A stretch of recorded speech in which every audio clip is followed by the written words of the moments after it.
Scanning for audio.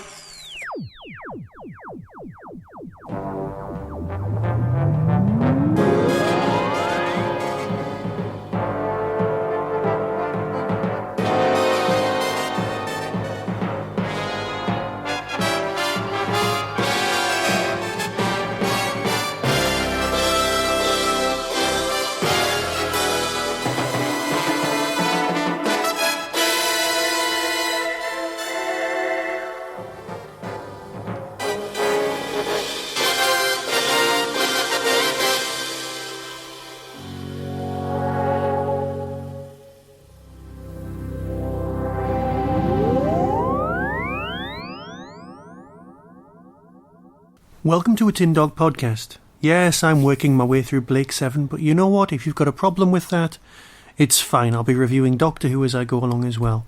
But right now, we're up to release number 2.5, Devil's Advocate. Now, we're still on the search for Dana, which is fine, because the actress hasn't really been in or had anything to do with Blakes7. That's the original actress. There was talk of getting the person who played Brigadier Bambera to play Dana because she had done it on the audios particularly well. So the chances are she'll be playing Dana at some point. But Dana is, as far as the narrative's concerned, missing. Now, this story is called Devil's Advocate. Written by Steve Lyons, directed by, as most of this series is, Lisa, the incredibly multi-talented Bowerman. Remarkably good going on here. Let's read the synopsis. When Tarrant joined the Liberator, he thought he'd left his past behind him. The gallant Federation officer with friends in high places. But the past has a habit of catching up with you. A man the Liberator crew thought dead crosses their path, now a fugitive on the run. He talks of an alliance, a brave new future. But is Avon prepared to make a deal with the devil? Now the problem is, you can't talk about much of this story without giving away who the man from the past is. Except, of course, if you look at the Big Finish website, you've got a cast list.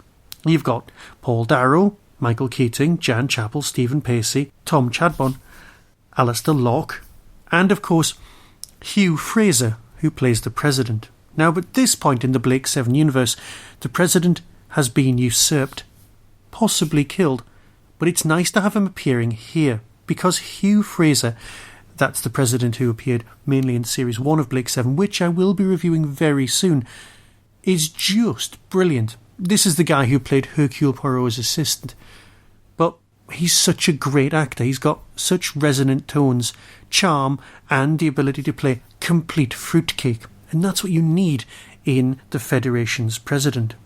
Complete fruitcake is what you're going to get here, because this guy's off the wall. He's the man from the past that everyone thinks is dead. Making an offer left, right and centre. It's smaller in nature than many of the Series 1 stories, but it doesn't suffer for that. You've got a really nice mix of characters. You've got a lot of background coming to the fore, being reintroduced and being, well, told back to us. It just plain works. Yes, the overriding storyline of the search for Dana is evolving and developing, and actually is much more important to this storyline than you would think. But it is a bit of a bad wolf thing. It is an overarching, well, MacGuffin. But we don't mind. It's fine. These stories link together, but they're loose enough to have something slot in between. I will be very, very sorry to see Del go, because he works, and this setup, this group, this crew, and this gap in the narrative kind of works. It's as if we've got a whole extra season of Blake7 shoved in to an extra season of Blake7. Of course, we've still got the Liberator Chronicles, and stuff like, well, Vila's dad. That's talked about there. But here we're getting to see, not behind the scenes, but in so much more depth. Yes, there is an argument that on Star Trek you had Mind episodes and Planet episodes and all that kind of business, but here you've got a character episode, because nobody's truly good and nobody's truly evil here. Just because you're hanging around with the main characters doesn't make them the good guys, and that's something worth remembering. So let's pay attention to these stories as we move on towards April's finishing piece. and the end of Series 2 with Truth and Lies. So until next time, where I might be talking about Doctor Who and I might be talking about Blake7. Be seeing you. Coming soon from Big Finish Productions. Blake7, Devil's Advocate. Those days, those few short months, were the happiest of my life. I often wonder how things might have turned out. If only are dangerous words, Pelora. We both knew it couldn't last. We have a common enemy and a common purpose. I'm also looking for a friend on this way station. A friend I can trust with my life. What do you say, Tarrant? Have I found one? Callie, Grant, we have enemy ships incoming. Federation pursuit ship, Zed tells me. We'll be in range of their detectors in under 5 minutes. That's a lot of pursuit ships. I bet Dana was never really here at all. It's a trap. You could teleport us out of here, Tarrant. You could make us disappear before they find us. Now, why on earth should I do a thing like that? Did everyone make it back? Yes, everyone made it back, and thanks to Tarrant, we also picked up an unexpected bonus. I was a ruler of worlds. I commanded armies. Now I have no power over you or anyone else. He's offering us a chance here, a chance to build something rather than just tearing it down.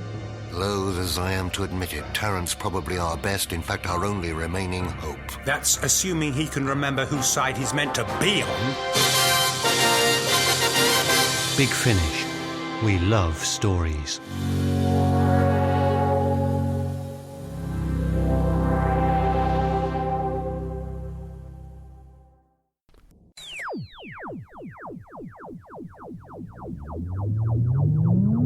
You've been listening to the Tin Dog Podcast, available on RSS, iTunes, Stitcher, Audio Boom and Tumblr. Doctor Who and its associated works are copyright of the BBC. No infringement is intended. You can contact the show, donate, buy merchandise or find out more about my other projects by visiting the Tin Dog Podcast homepage and clicking on the links. The Tin Dog Podcast is a founder member of the Doctor Who Podcast Alliance.